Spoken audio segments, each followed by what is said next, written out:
Cualquiera que haya crecido en Latinoamérica sabe quién es Kiko, el niño mimado de cachetes inflados, y cómo sus travesuras eran parte de la inocencia del programa El Chavo del Ocho. Pero lo que me ocurrió hace unos meses cambió por completo esa imagen infantil y me dejó con un temor que aún me acompaña en cada noche de insomnio. Todo comenzó en un mercado callejero, de esos donde la gente compra discos pirata con portadas mal impresas y títulos escritos con plumón. Entre cajas llenas de películas de acción mal grabadas y caricaturas rayadas, un vendedor insistió en mostrarme algo que, según él, no debería existir. Era un DVD sin etiqueta, salvo por una palabra escrita a mano. Vecindad. La caligrafía era torpe, como si quien la hubiese escrito tuviera la mano temblorosa. Lo primero que me inquietó fue la portada improvisada dentro de la caja. Una hoja arrancada de un cuaderno escolar, dibujada con lápices de colores. Se veía la silueta de un niño con el uniforme de Kiko, pero sus ojos eran negros, vacíos, y en la parte inferior se alcanzaba a leer un título. El sueño de Kiko. Esa misma noche lo puse en mi reproductor. Desde el inicio algo se sentía extraño. La grabación no tenía la música alegre de la presentación, ni la voz de Chespirito. En su lugar, un silencio pesado, apenas interrumpido por un zumbido eléctrico, como si se tratara de una copia mal hecha de un material demasiado viejo. Lo perturbador era que los actores no eran los mismos. Tenían los mismos trajes, la misma escenografía, pero sus rostros se veían distintos, más alargados, como si fueran imitadores con máscaras demasiado apretadas. La cámara mostraba un plano fijo de la vecindad. No había risas grabadas. Nadie hablaba. Solo se escuchaba un murmullo lejano, como si alguien susurrara desde otra habitación. Tras unos segundos de absoluto silencio, apareció Kiko caminando lentamente hacia el centro del patio. No reía, no lloraba, no inflaba los cachetes. Su expresión era de una tristeza indescriptible, con los ojos enrojecidos como si no hubiera dormido por días. De pronto, la pantalla parpadeó. Una voz grave y distorsionada comenzó a escucharse. No era diálogo de la serie, sino algo más profundo, casi subacuático, como un eco que se arrastraba desde las profundidades del mar. La cámara se acercó bruscamente al rostro de Kiko y pude notar que sus labios se movían, pero no era su voz la que se escuchaba. Lo que decía parecía provenir de otro lugar. Él me llama desde abajo. No tiene forma. No tiene nombre. Pero me espera. Sentí un escalofrío recorrerme la espalda. La voz se mezclaba con un sonido de agua, como si alguien respirara con dificultad dentro de un tanque. Kiko comenzó a temblar, llevándose las manos a la cabeza. La cámara lo mostró mirando hacia el cielo grisáceo de la vecindad, pero entonces noté que el cielo no era cielo. Parecía una masa oscura que se movía lentamente, como si todo el escenario estuviera bajo el agua. Las paredes de la vecindad empezaron a gotear. El piso se llenó de charcos que reflejaban el rostro distorsionado de Kiko. En uno de esos reflejos vi algo imposible. Una figura sin forma definida, como una sombra gelatinosa que se agitaba en las profundidades del agua reflejada. No tenía ojos ni boca, pero de alguna manera supe que me estaba mirando a mí, a través de la pantalla.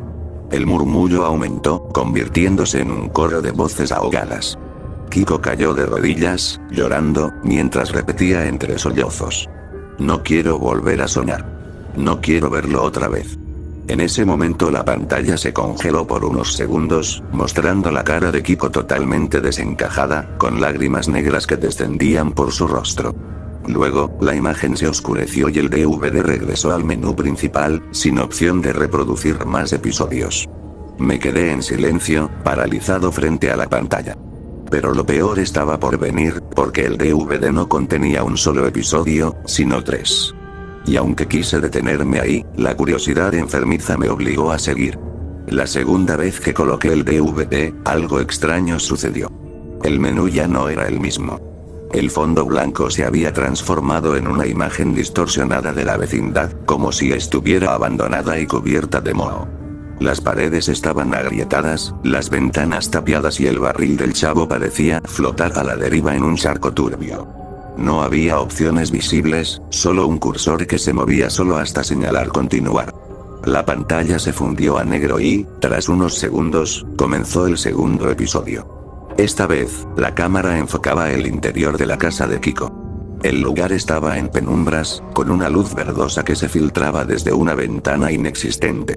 En la mesa había juguetes rotos, muñecos decapitados y pelotas desinfladas. El silencio era tan profundo que podía escuchar el zumbido de mi propio televisor, mezclándose con un sonido distante de olas golpeando la orilla. De repente, Kiko apareció acostado en su cama. Sus ojos estaban abiertos, inyectados de sangre, y respiraba con dificultad, como si hubiera corrido durante horas. La cámara no cortaba, no cambiaba de ángulo. Solo lo mostraba allí, inmóvil, mientras un murmullo apenas perceptible comenzaba a crecer. Era la misma voz grave que había escuchado antes, pero ahora más clara, más insistente, repitiendo palabras incomprensibles entre burbujas, como si viniera desde lo profundo de un océano. Duerme. Ven abajo. Aquí no hay dolor. Aquí no hay forma. Kiko cerró los ojos y entonces comenzó a soñar. La pantalla se distorsionó, como si la señal se hundiera en agua salada, y la escena cambió a un paisaje imposible. Un océano infinito bajo un cielo gris, donde la vecindad flotaba como una isla en ruinas. Las paredes estaban corroídas, cubiertas de algas, y de los techos colgaban fragmentos de redes húmedas. Cada rincón parecía rezumar un hedor marino. Kiko caminaba por el patio, pero ya no era un niño. Su rostro se veía consumido, sus mejillas caídas, como si hubiese envejecido décadas en segundos. Se abrazaba a sí mismo, murmurando frases incompletas. Siempre está ahí. Siempre me espera. No tiene ojos.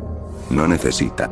Entonces el agua comenzó a subir lentamente, cubriendo sus zapatos, luego sus rodillas, luego el resto del cuerpo. El niño no intentaba escapar. Solo se dejaba hundir, mirando fijamente hacia el fondo invisible bajo sus pies. La cámara lo siguió bajo el agua, y lo que vi allí me hizo apartar la vista por un instante. En la negrura, había algo colosal, pero sin forma. Una masa cambiante, hecha de sombras y tentáculos líquidos, que se expandía y contraía como un corazón podrido. De su interior surgía el murmullo, esa voz antinatural que parecía arrastrarse hasta mi habitación a través de los parlantes. No hablaba en ningún idioma humano, pero de alguna manera mi mente traducía cada palabra como un mandato. Mírame. Recuerda mi forma sin forma. Kiko comenzó a gritar, aunque su voz sonaba apagada por el agua. Sus mejillas infladas se desgarraron, y de su boca no salía aire, sino una sustancia oscura que se mezclaba con el océano alrededor. Intentaba despertar, agitándose, pero cada vez que cerraba los ojos, el monstruo parecía acercarse más, como si su sueño fuera también una prisión. La escena se interrumpió con un corte brusco. La pantalla mostró de nuevo la cama de Kiko, dentro de su casa. Su cuerpo convulsionaba, y sus sábanas estaban empapadas, como si realmente hubiera estado sumergido.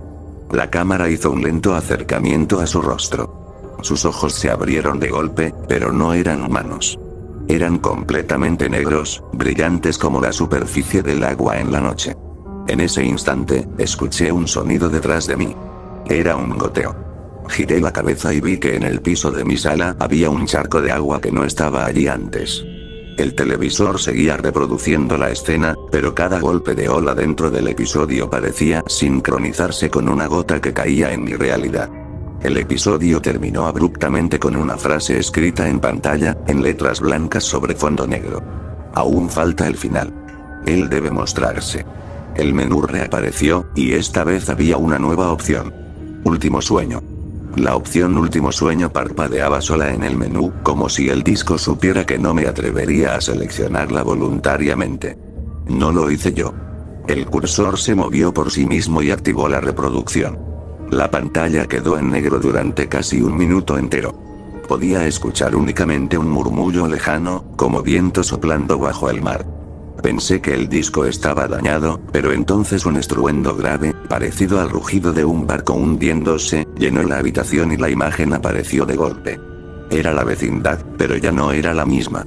El lugar estaba sumergido en un océano infinito, iluminado solo por un resplandor azul verdoso que venía de las profundidades. Las casas flotaban como esqueletos huecos y las puertas se agitaban con la corriente. No había rastro del Chavo, la Chilindrina ni Don Ramón. Solo Kiko, de pie en el centro del patio, con la ropa pegada a su cuerpo, goteando, como si hubiera estado allí durante siglos. La cámara se acercó lentamente. Sus ojos seguían negros, pero ahora tenían destellos plateados, reflejando algo que se movía detrás de él. El agua vibraba alrededor, como si algo gigantesco se aproximara. De pronto, el murmullo que había escuchado en los episodios anteriores se convirtió en una voz clara, directa, imposible de ignorar. No salía de la pantalla, sino de todos lados. De mi televisor, de las paredes, incluso de mi propia cabeza. Él ya no es Kiko. Él me ha soñado, y al soñarme, me dio forma. Kiko levantó la mirada, con una sonrisa rota, y pronunció las únicas palabras que le escuché claramente en toda la grabación. Ya no estoy solo. Ahora él también te sueña a ti.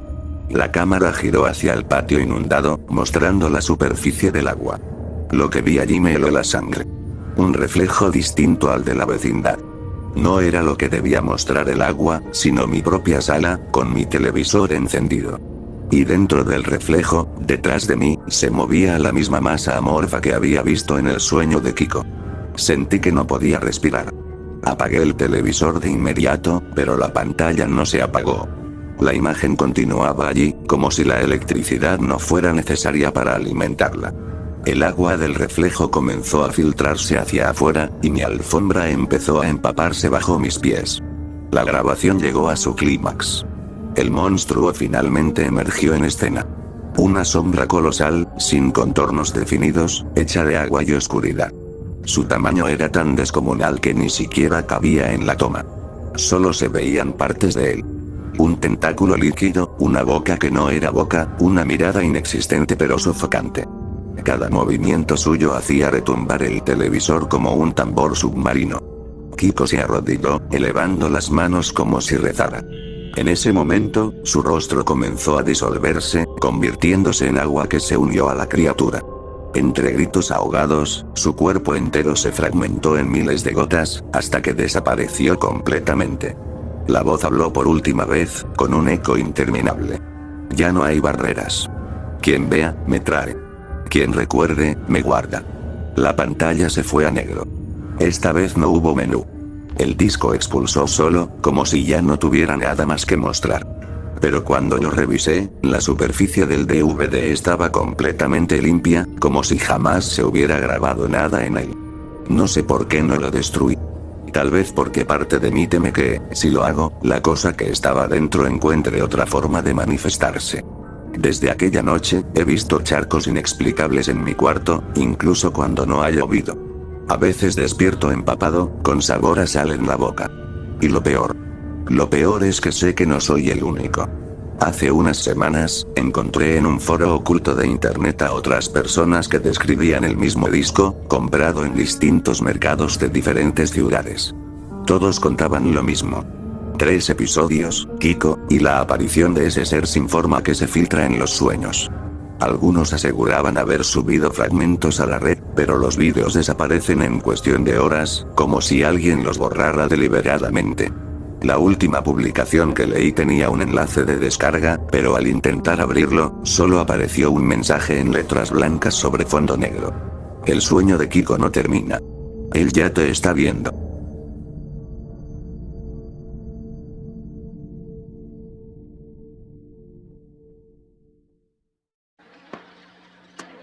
¡Toma! No te doy otra nomás porque presta para que te algo.